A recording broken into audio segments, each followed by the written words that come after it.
Assalamualaikum warahmatullahi wabarakatuh. Salam sejahtera bagi kita semua.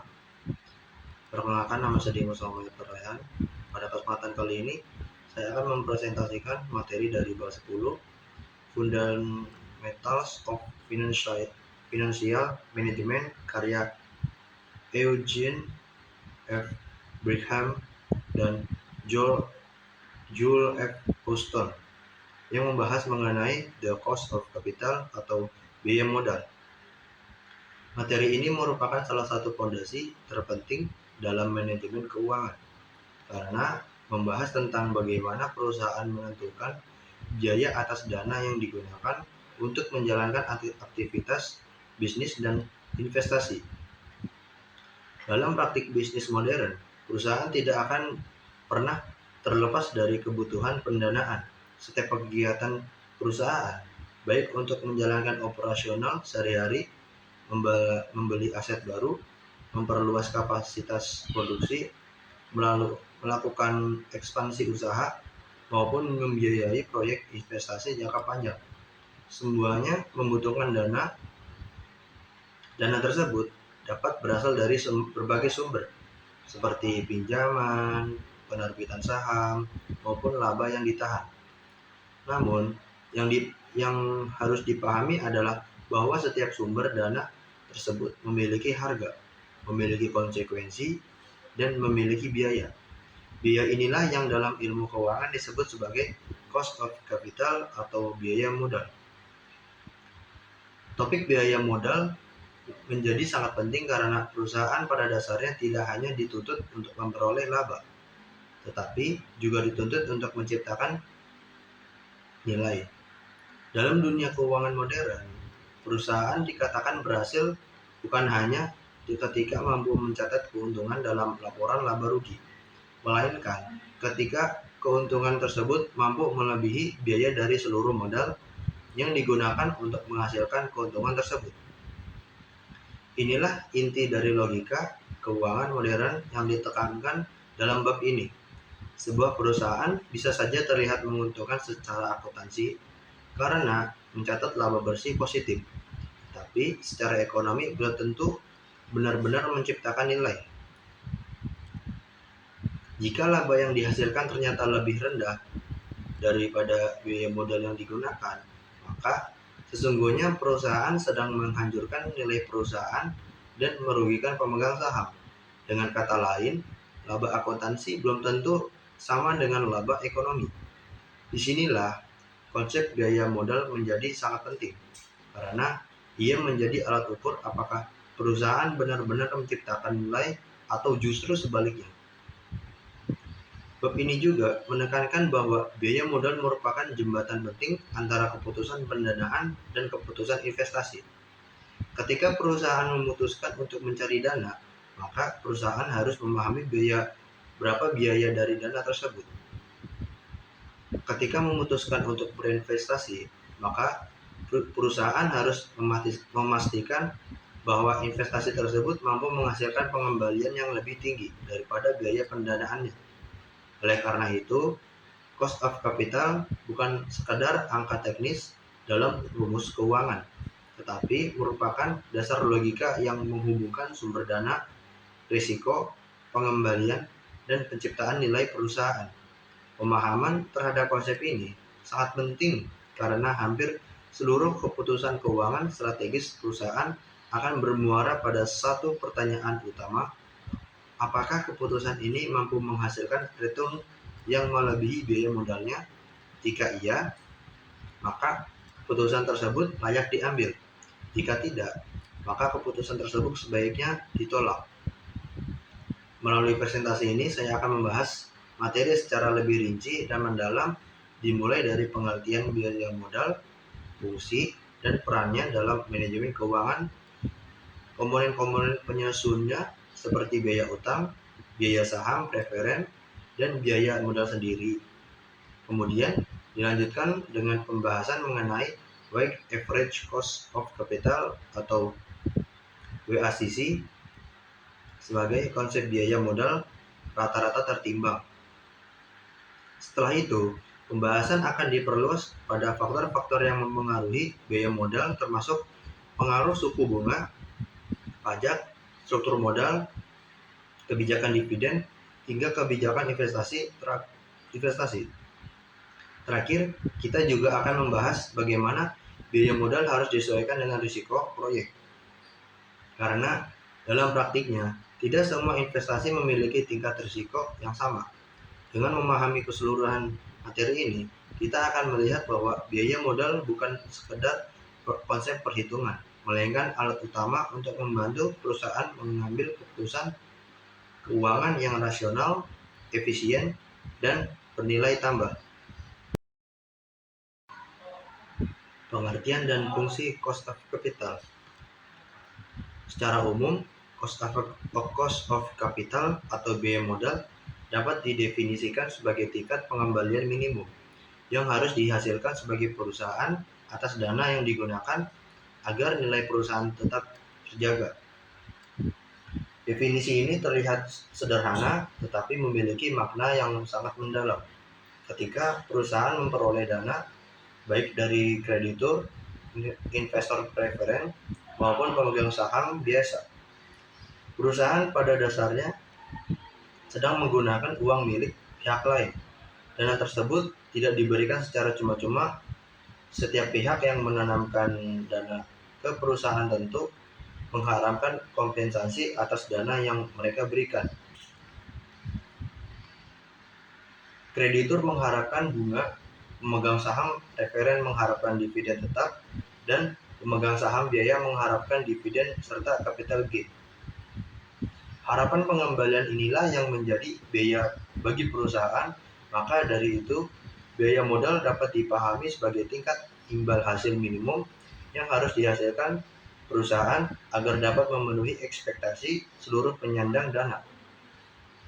Konsep ini menjadi sangat penting karena biaya modal berfungsi sebagai standar minimum dalam pengambilan keputusan investasi. Dalam bab ini, dijelaskan bahwa biaya modal sering disebut sebagai hurdle rate, yaitu tingkat pengembalian minimum yang harus dilampaui oleh suatu proyek agar proyek tersebut layak diterima. Istilah hurdle rate menggambarkan biaya modal sebagai semacam rintangan yang harus dilewati oleh suatu proyek investasi. Jika tingkat pengembalian proyek berada di atas biaya modal, maka proyek tersebut dapat diterima karena berpotensi menciptakan nilai tambah bagi perusahaan. Sebaliknya, jika tingkat pengembaliannya berada di bawah biaya modal, maka proyek tersebut seharusnya ditolak karena akan mengurangi nilai perusahaan. Dengan kata lain, biaya modal berfungsi sebagai alat seleksi yang membantu manajemen membedakan proyek yang menguntungkan dan proyek yang merugikan secara ekonomi. Fungsi biaya modal tidak berhenti pada penilaian proyek investasi. Dalam bab ini dijelaskan bahwa biaya modal juga merupakan komponen utama dalam konsep Economic Value Added atau EVA. EVA adalah ukuran kinerja yang menilai apakah perusahaan benar-benar menciptakan nilai ekonomi setelah memperhitungkan seluruh biaya modal yang digunakan dalam pendekatan akuntansi tradisional. Perusahaan dianggap baik ketika menghasilkan laba bersih positif. Namun dalam pendekatan EVA, perusahaan baru benar-benar dianggap menciptakan nilai jika laba operasional setelah pajak mampu melebihi biaya dari seluruh modal yang digunakan. Ini berarti biaya modal menjadi komponen sentral dalam menilai kinerja ekonomi perusahaan secara lebih realistis. Selain itu, biaya modal juga berfungsi dalam keputusan manajerial lain seperti keputusan lease versus buy, yaitu apakah perusahaan lebih baik menyewa aset atau membeli aset tersebut.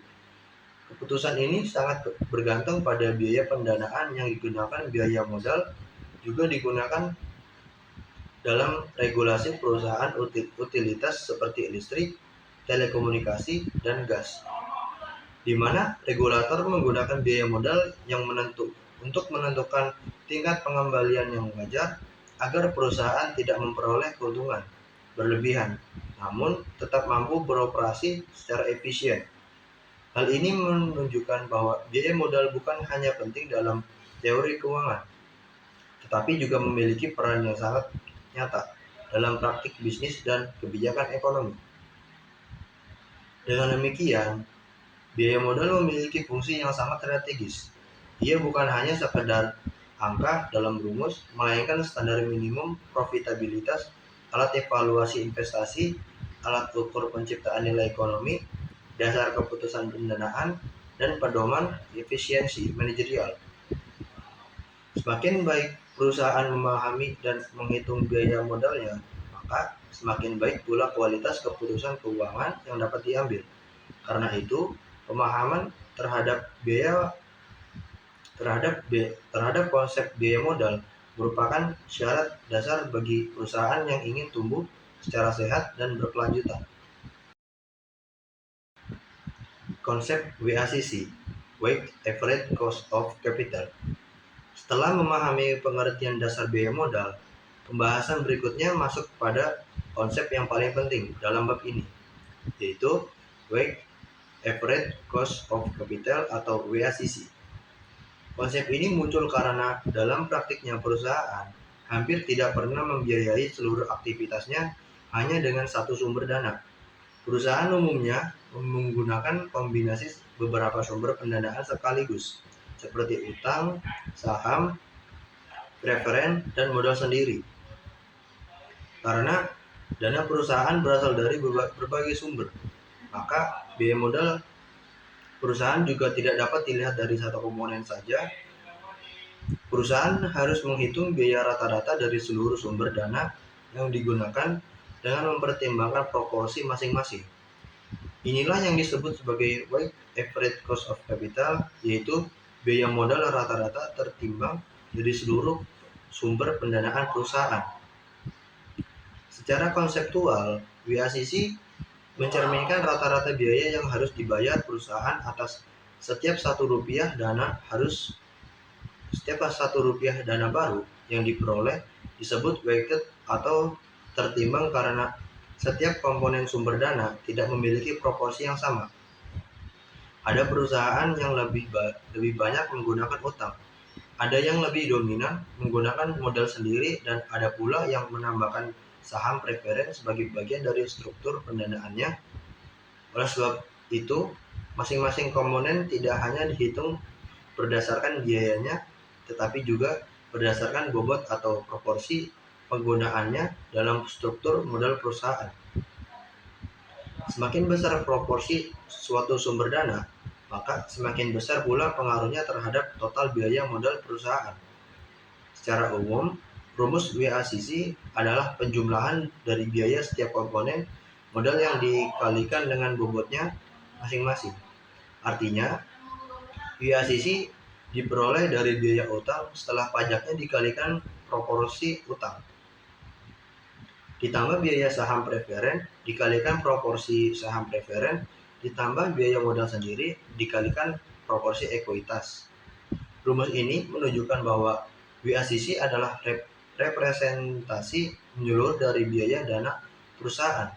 Oleh karena itu, WACC menjadi ukuran yang sangat penting dalam pengambilan keputusan investasi karena menunjukkan tingkat pengembalian minimum yang harus dihasilkan proyek agar dapat menutup seluruh biaya pendanaan perusahaan secara rata-rata. Bab ini menekankan bahwa WACC bukan sekedar rata-rata matematis biasa, melainkan rata-rata ekonomis yang mencerminkan struktur modal perusahaan. Artinya, WACC tidak hanya berbicara tentang angka, tetapi juga berbicara tentang strategi pendanaan perusahaan. Jika perusahaan memilih menggunakan lebih banyak utang, maka WACC dapat berubah. Jika perusahaan meningkatkan proporsi ekuitas, maka WACC juga akan berubah. Karena itu, WACC sangat erat kaitannya dengan keputusan struktur modal dan menjadi jembatan penting antara keputusan pendanaan dan keputusan investasi. Dalam praktik manajemen keuangan, biaya sering digunakan sebagai discount rate dalam analisis capital budgeting, terutama untuk menghitung net present value atau NPV. Jika suatu proyek menghasilkan return di atas biaya sisi, maka proyek tersebut dianggap menciptakan nilai dan layak diterima. Sebaliknya, jika return proyek berada di bawah biaya sisi, maka proyek tersebut tidak layak karena gagal menutup biaya modal yang digunakan. Inilah alasan mengapa biaya sisi dianggap sebagai salah satu indikator terpenting dalam keuangan perusahaan. Ia bukan hanya angka rata-rata, tapi menjadi standar minimum yang menentukan apakah suatu keputusan investasi akan menambah atau justru mengurangi nilai perusahaan. Cost of debt, biaya utang. Komponen pertama dalam perhitungan biaya modal adalah cost of debt atau biaya utang. Biaya utang adalah tingkat biaya yang harus ditanggung perusahaan ketika memperoleh dana melalui pinjaman. Sumber utang ini dapat berupa pinjaman bank, obligasi, kredit lembaga keuangan, maupun bentuk utang jangka panjang lainnya. Pada dasarnya, biaya utang mencerminkan tingkat bunga yang harus dibayar perusahaan kepada kreditur sebagai kompensasi atas penggunaan dana mereka, karena kreditur menanggung risiko gagal bayar. Maka mereka mensyaratkan tingkat bunga tertentu sebagai imbal hasil atas dana yang dipinjamkan kepada perusahaan. Tingkat bunga inilah yang menjadi dasar biaya utang. Namun, dalam analisis biaya modal, biaya utang yang relevan bukanlah biaya utang sebelum pajak, melainkan biaya utang setelah pajak. Hal ini disebabkan karena bunga utang dapat dibebankan sebagai biaya dalam laporan laba rugi dan mengurangi laba kena pajak perusahaan. Dengan kata lain, penggunaan utang memberikan manfaat pajak atau tax shield, karena bunga dapat mengurangi beban pajak. Maka biaya utang real yang benar-benar ditanggung perusahaan menjadi lebih rendah daripada tingkat bunga nominalnya. Inilah alasan mengapa biaya utang dalam biaya sisi selalu dihitung dalam bentuk setelah pajak. Secara matematis, biaya utang setelah pajak dihitung dengan mengalihkan tingkat bunga utang dengan 1 dikurangi tarif pajak. Misalnya, jika perusahaan membayar bunga utang sebesar 10% dan tarifnya 40%, maka biaya utang setelah pajaknya adalah 6%. Artinya, meskipun secara nominal perusahaan membayar bunga 10%, beban ekonomis real yang ditanggung hanya 6% karena adanya penghematan pajak. Hal ini menunjukkan bahwa utang seringkali menjadi sumber pendanaan yang relatif lebih murah dibanding ekuitas. Bab ini juga menegaskan bahwa biaya utang yang digunakan dalam perhitungan biaya modal bukanlah bunga historis dari utang lama, melainkan biaya utang baru atau biaya marginal. Mengapa demikian? Karena dalam pengambilan keputusan investasi yang relevan bukanlah berapa biaya yang dibayar perusahaan di masa lalu, tetapi berapa biaya yang harus dibayar jika perusahaan memperoleh dana tambahan saat ini. Oleh karena itu, yang digunakan adalah tingkat bunga pasar atas utang baru, bukan tingkat bunga akuntansi dari pinjaman lama. Meskipun utang cenderung lebih murah karena manfaat pajak, penggunaannya tetap harus dikelola dengan hati-hati. Utang memang dapat menurunkan biaya modal, tetapi penggunaan utang yang berlebihan juga dapat meningkatkan risiko kebangkrutan dan memperbesar beban keuangan perusahaan. Oleh karena itu, perusahaan harus menyeimbangkan manfaat pajak dari utang dengan risiko finansial yang ditimbulkannya. Disinilah pentingnya pengelolaan dan struktur modal yang optimal agar biaya utang dapat dimanfaatkan secara efisien tanpa meningkatkan risiko secara berlebihan. Cost of preferred stock atau biaya saham preferen. Komponen kedua dalam biaya modal adalah cost of preferred stock atau biaya saham preferen. Saham preferen merupakan salah satu bentuk sumber pendanaan yang memiliki karakteristik di antara utang dan saham biasa. Instrumen ini disebut preferen karena pemegangnya memiliki hak prioritas atas pembagian dividen dibanding pemegang saham biasa. Namun, berbeda dengan kreditur, pemegang saham preferen tidak memiliki klaim hukum yang sekuat pemegang obligasi. Oleh karena itu, saham preferen sering dipandang sebagai instrumen hibrida, yaitu gabungan antara karakteristik utang dan ekuitas. Dari sisi perusahaan, biaya saham preferen adalah tingkat pengembalian yang harus diberikan kepada investor preferen atas dana yang mereka tanamkan. Berbeda dengan utang yang dibayar dalam bentuk bunga, saham preferen memberikan imbal hasil dalam bentuk dividen tetap.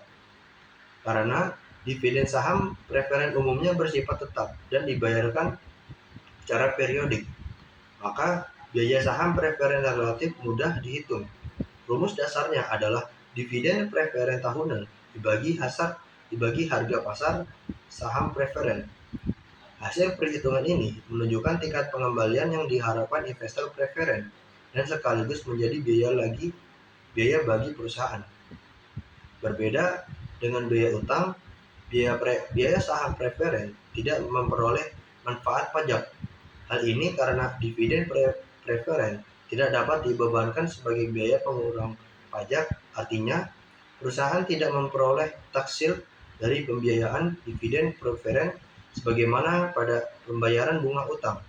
Karena itu, biaya saham preferen biasanya lebih mahal daripada biaya utang setelah pajak.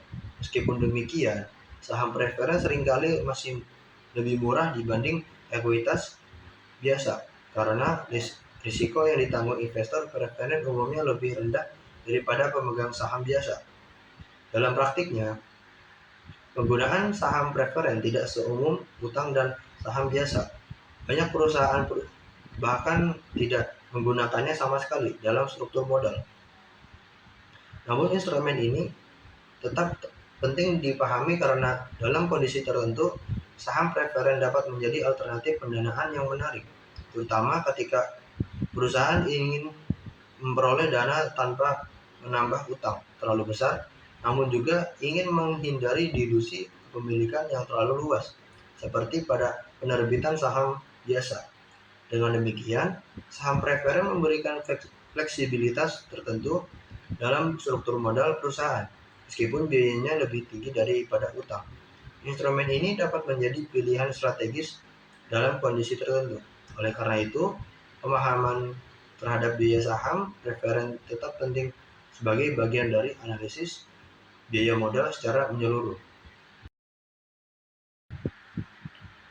Cost of retained earning atau common equity.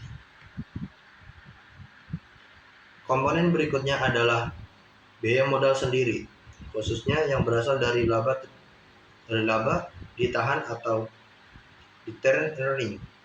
Dalam praktik, banyak orang beranggapan bahwa laba ditahan adalah sumber dana gratis karena berasal dari keuntungan perusahaan sendiri dan tidak menimbulkan kewajiban pembayaran seperti bunga atau dividen tetap.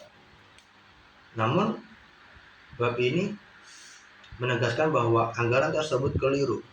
Laba ditahan tetap memiliki biaya meskipun biaya tersebut tidak terlihat secara eksplisit.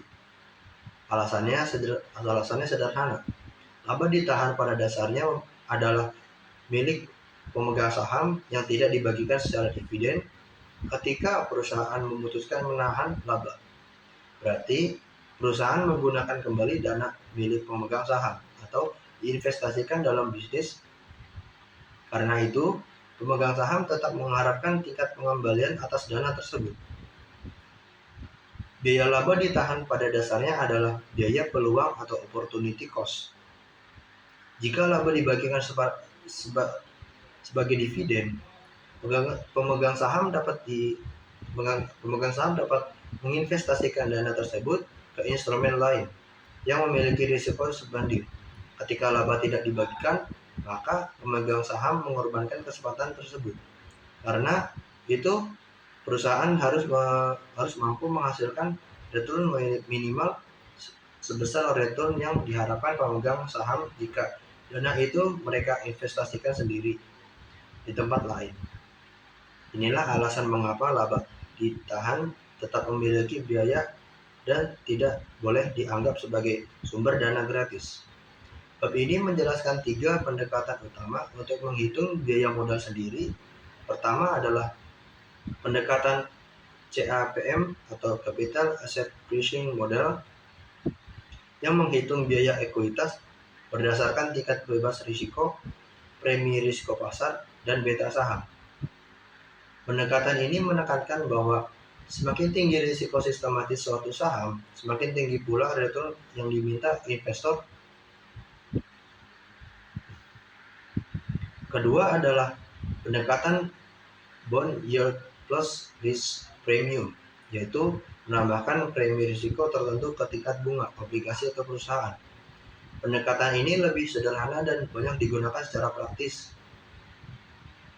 Ketiga adalah pendekatan discount cash flow atau DCF yang menghitung biaya ekuitas sebagai penjumlahan antara dividen yield dan tingkat pertumbuhan dividen. Masing-masing pendekatan memiliki kelebihan dan keterbatasan. CAPM lebih teoritis dan sistematis, tetapi sangat bergantung pada estimasi beta dan premi risiko pasar. Pendekatan bond yield lebih sederhana, tetapi lebih subjektif karena premi risikonya ditentukan berdasarkan penilaian. Pendekatan DCF cukup intuitif, tetapi sangat sensitif terhadap estimasi tingkat pertumbuhan.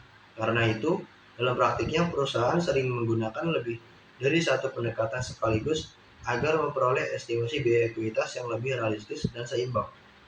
Dengan demikian, biaya modal sendiri merupakan komponen yang sangat penting dan sering kali menjadi komponen paling mahal dalam struktur modal perusahaan. Meskipun tidak terlihat seperti bunga utang, biaya ekuitas tetap nyata karena mencerminkan ekspektasi return pemegang saham. Oleh karena itu, perusahaan harus berhati-hati dalam menggunakan dana pemegang saham dan memastikan bahwa investasi yang dilakukan mampu menghasilkan return yang memadai.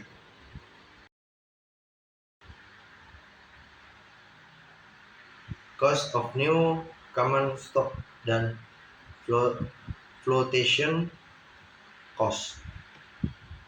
Selain laba ditahan, perusahaan juga dapat memperoleh modal sendiri melalui penerbitan saham biasa baru. Sumber dana ini disebut new common stock atau ekuitas eksternal.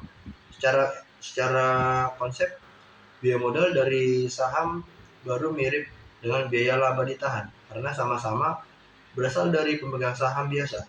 Namun biaya saham baru umumnya lebih tinggi dibanding biaya laba ditahan.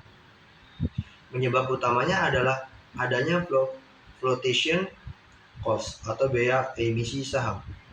Flotation cost adalah biaya yang timbul ketika perusahaan menerbitkan saham baru ke pasar. Biaya ini mencakup biaya penjamin emisi, biaya administrasi, biaya hukum, biaya pencatatan, hingga biaya pemasaran saham. Karena adanya biaya-biaya tersebut, dana bersih yang diterima perusahaan dari penerbitan saham baru lebih kecil daripada harga jual sahamnya. Artinya, meskipun investor membayar sejumlah dana tertentu, perusahaan tidak menerima seluruh jumlah tersebut secara penuh.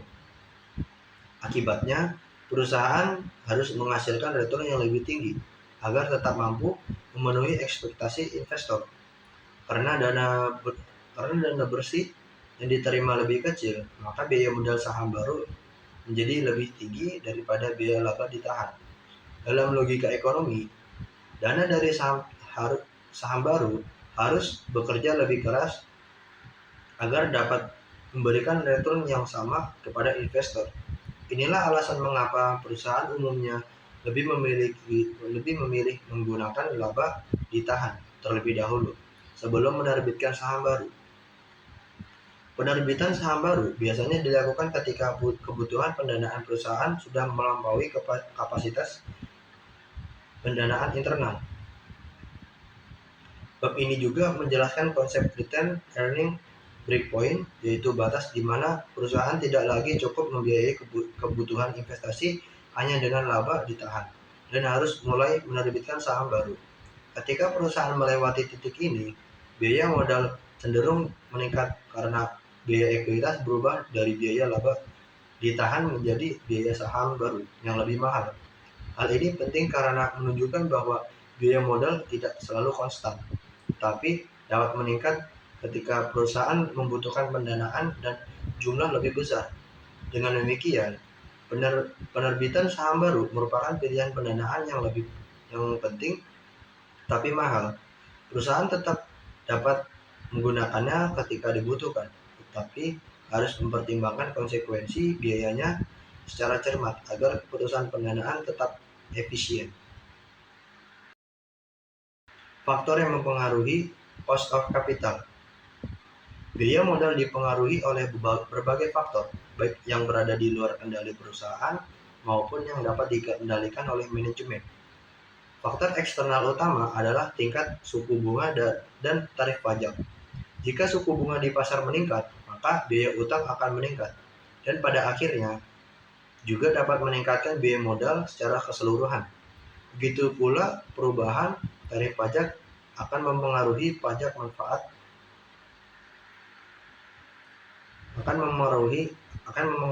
manfaat pajak dari penggunaan utang. Sementara itu, faktor internal yang dapat dikendalikan perusahaan meliputi struktur modal, kebijakan dividen, dan kebijakan investasi. Struktur modal menentukan proporsi penggunaan utang dan ekuitas. Kebijakan dividen memengaruhi besarnya laba ditahan yang tersedia. Sedangkan kebijakan investasi mengaruhi tingkat risiko perusahaan secara keseluruhan. Ketiga faktor ini sangat menentukan besar kecilnya biaya modal yang harus ditanggung perusahaan. Karena itu, manajemen harus mampu mengelola faktor-faktor internal tersebut secara hati-hati.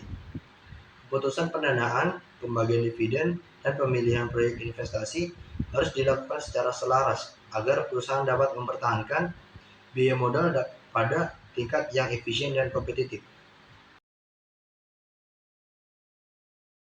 Penyesuaian cost of capital terhadap risiko.